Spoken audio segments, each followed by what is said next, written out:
Welcome to this video.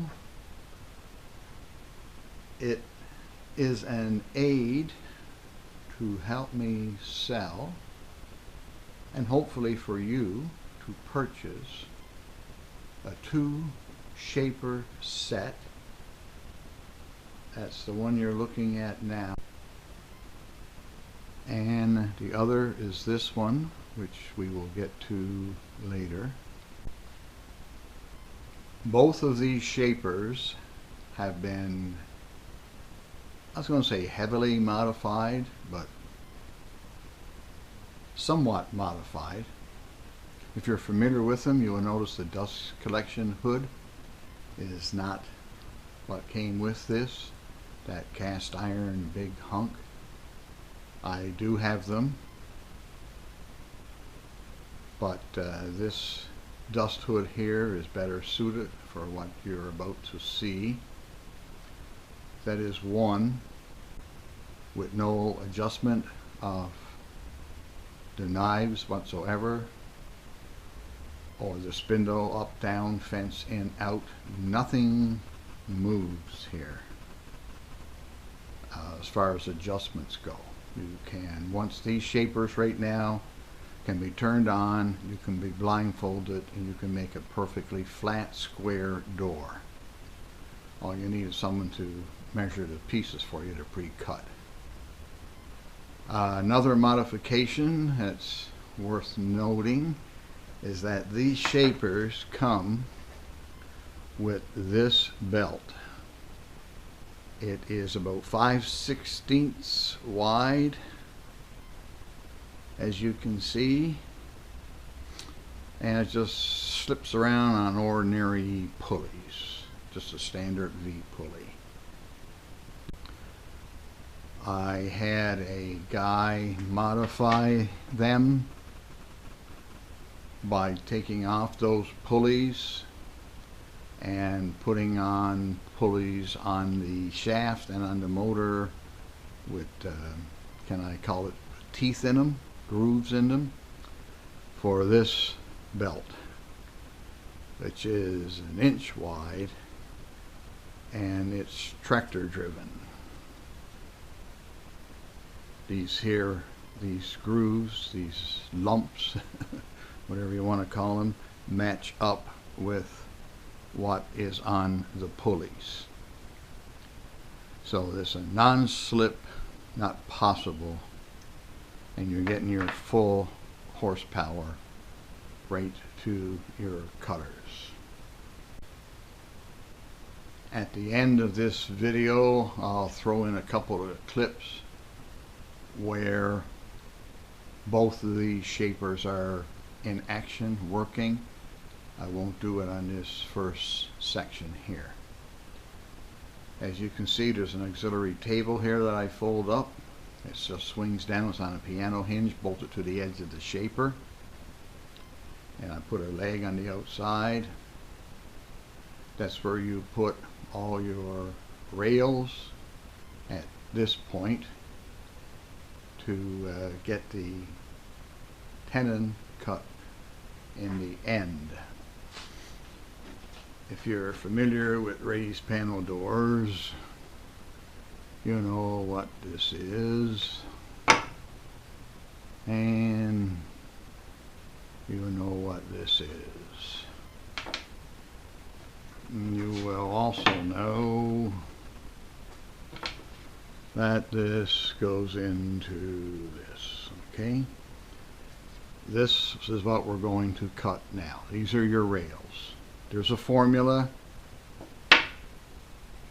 that you cut this rail at, and it will determine your finished width of your door, plus a couple thousandths of an inch, which you just want so you can just give it a little shot on your edge sander after.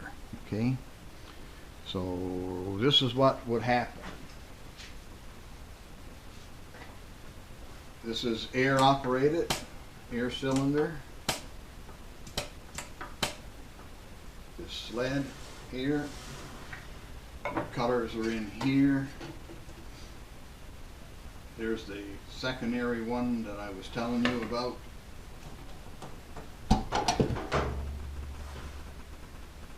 I'll tell you about it after, but here's the cutters that are going to be used on this operation. You would put this in here, slide it to the fence. The fence is locked into position so that this doesn't go too far and you take off too much, because if you do, the width of your door is going to change. So that fence right here is set, locked in position with a steel face, so the wood slides easy on it, no sticking. So this would go in here, just hit this little button, oops, hit that little button, down she goes. This is not going to move. Through the cutters, up with it, spin it around the other way, in, down, through the cutter, and away you go. That's the first step after I cut the rails to length. And of course now while you're doing this, you cut all your stiles to length, maybe a couple thou over. So when this goes together, you know, I had a press, so this leveled right off exactly perfect. He didn't push it in, he didn't leave it out. But if you're tapping a few together with a hammer or whatever, then try to get it as perfect as you can. But after you're done, you're just going to touch this on an edge sander just to smooth everything off. That's the first thing that gets done. Cut all the tenons in the end of your rails. Okay, shaper number 2, same belt drive as the other one. I'll push this stock feeder out of the way for now. This jig, this table, just sits on here. It's got pins down through it. There's holes in the table. Under its own weight, it stays down on the shaper table. I think they, everybody got different names, but to call that a sticker table. I'll just get a little closer here and show you the magic of it.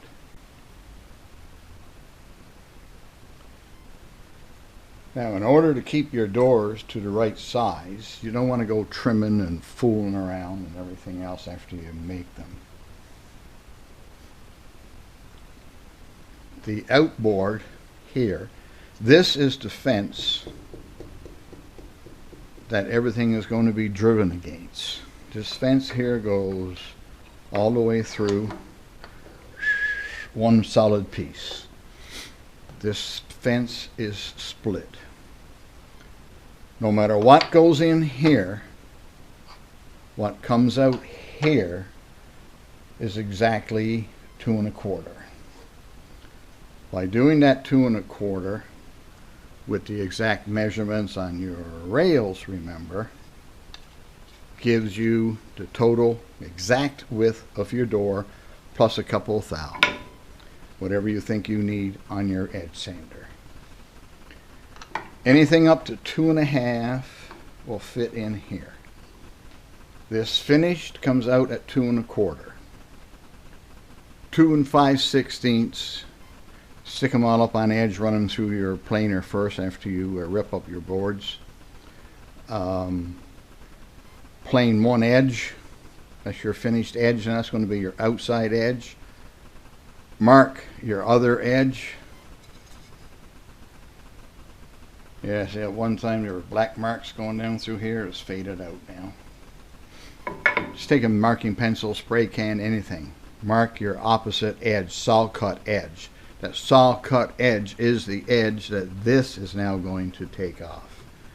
And it's going to take off approximately a 1/16 of an inch if you cut them at 2 5/16, because over here it comes up at 2 1/4.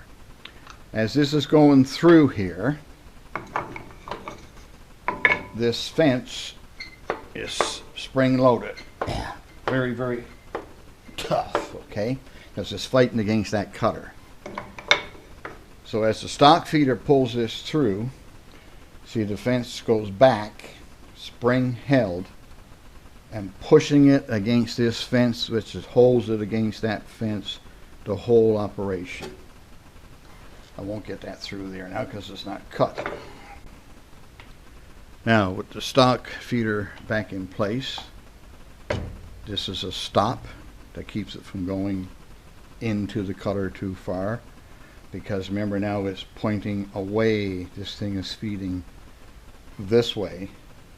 It could feed straight, I guess, but I like to keep it. It helps the spring keep everything against the outboard or the outside fence to keep it going through straight.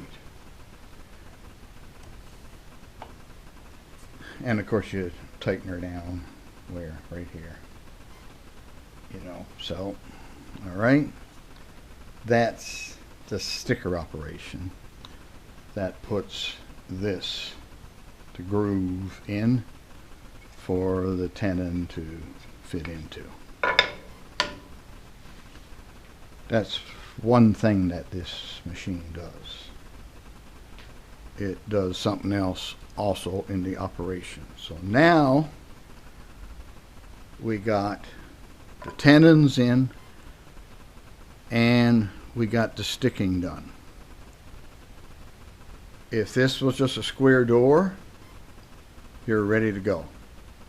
Take your 4 pieces, put them together. Of course you gotta make a panel.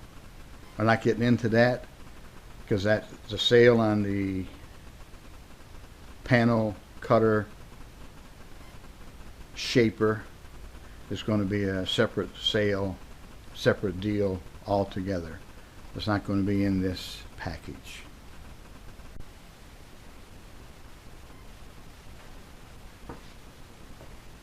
Okay, we're up to a square top door. That would make you your 4 pieces. 2 stiles, 2 rails, tenons, coping to put together a square door. Now, say you have a crown top door. You need templates. There's a full set of these, numbered 1 to 10. You would take the appropriate one for your door width. This one here is for an 11.5 to 12.5 inch door, which is a 11.5 door is a 7 3/4 rail. So you can go up from there. So your door is between 11.5 and 12.5. You need a number 3 template. Now, instead of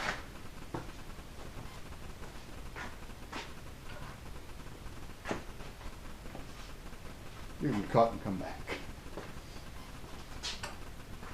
Instead of putting this tenon in the end of a 2 5/16, because remember it's going to be 2 1/4 after it comes out of the auxiliary table that's down there now. It just lifts right off. It goes back, goes exactly back in place with little pinholes that's here, and there's pins welded onto that thing. It drops down. Instead of doing this on a 2 5/16, you're going to do it on a, I forget now, 4 1/4, 4 3/8. I think the top rail is on a crown, and 3 1/4 on an oval. The crown is over, up, down, and around, whereas the oval from one side to the other, or an arch. Some people call them arch or an oval. And this one is a crown or cathedral. So anyway, instead of doing it on this 2 5/16, you're going to do it on a 4 1/4, 4 1/2, whatever it is. So this is this wide. I don't have a piece, but let's say this is it. You got your tenon on this end, your tenon on this end. You put it in here, you put that on, the center's on this pin right here in this notch. You will center it up from left to right on here, you know, with your fingers, right, whatever it is, which is going to be between 11.5 and 12.5. You clamp her down into place. Now, if your cutters are perfectly fresh, there's no need to hog this. You can if you want. You can either hog it on the bandsaw, you know, you can put them in, trace them, mark them out, then cut them on a bandsaw, like a little bit too big. I've done it, depends, like I said, you know, how fresh the cutters are. Then fire her up. Now this is a dead color. I don't like bearings because they burn your templates after a while. This is a dead color, it don't move. Just to keep looking, make sure that thing's unplugged. Just the cutters are going to spin. This is going to hold still. You're going to come up against it on your template.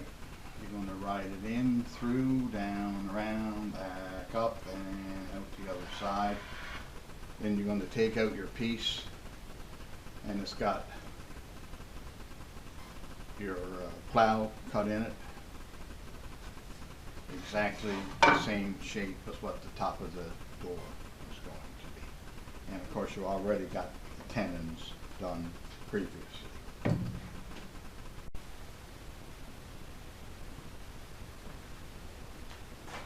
That's everything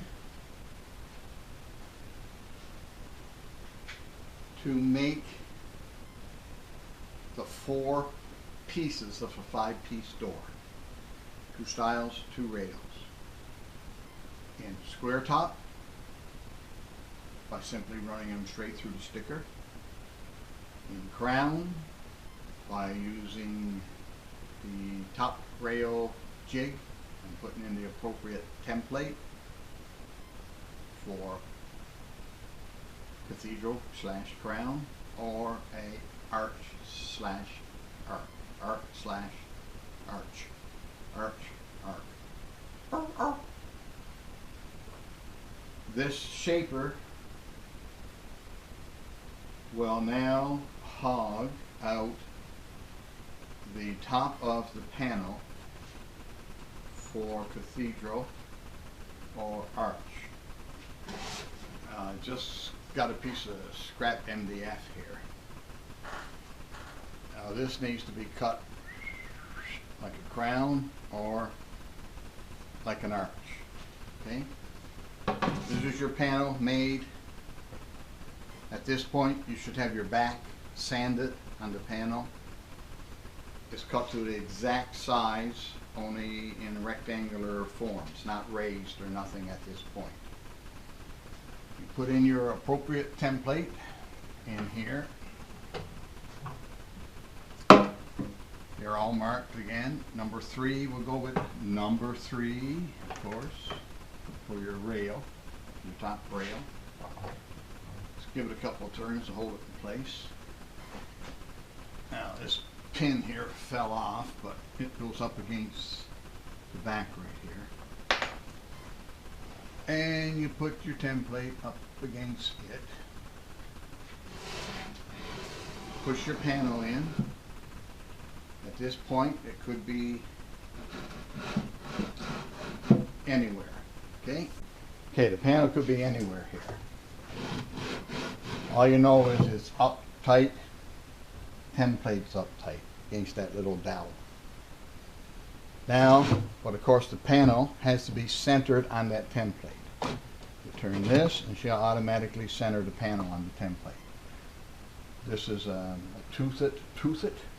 This is a 2 geared rods in here with a cog in the middle, and it automatically centers.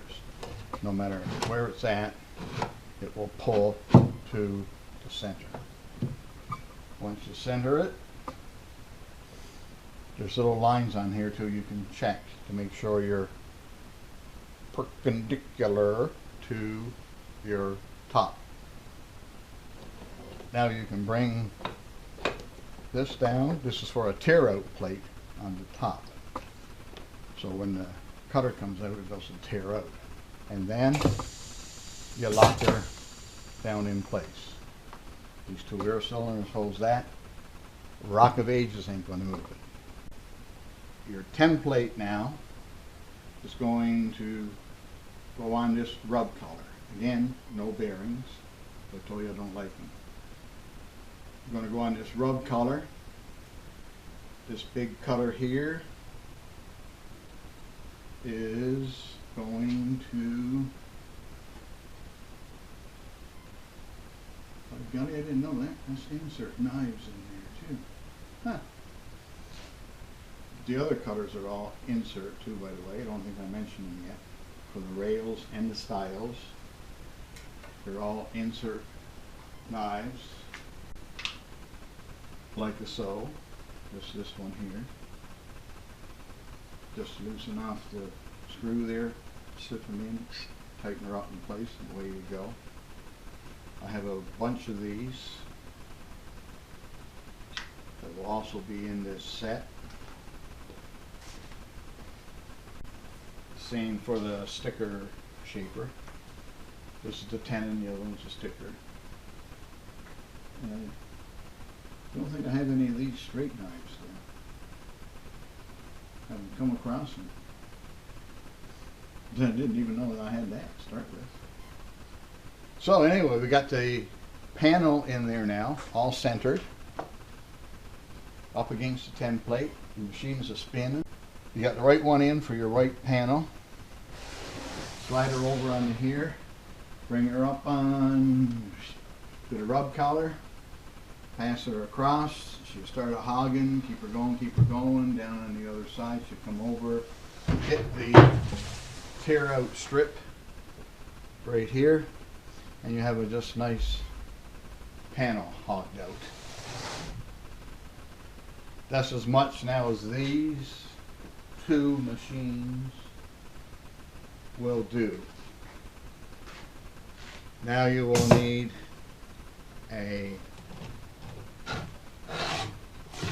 another shaper, because you don't want to go screwing around with this. I wouldn't anyway. Put a raised panel cutter in there. You can. I used one of these for many years. Then you need a raised panel, because now you got this done. Now you need a raised panel cutter machine set up to, you know, go around with it. Everything is stored in this roll around table that comes up to this #1 shaper. You've got your crowns, your ovals for the top rail, and you've got the crown and the ovals, where are they? Oh, they're over here. The crown and the ovals for the raised panel.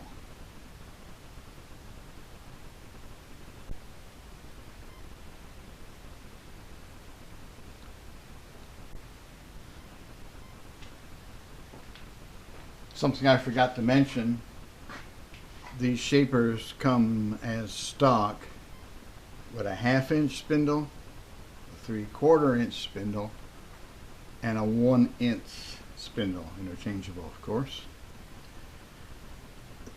Both of these shapers have the industry standard 1.25" spindles, which allows you to use proper commercial cutters, not the candy store crap that you can buy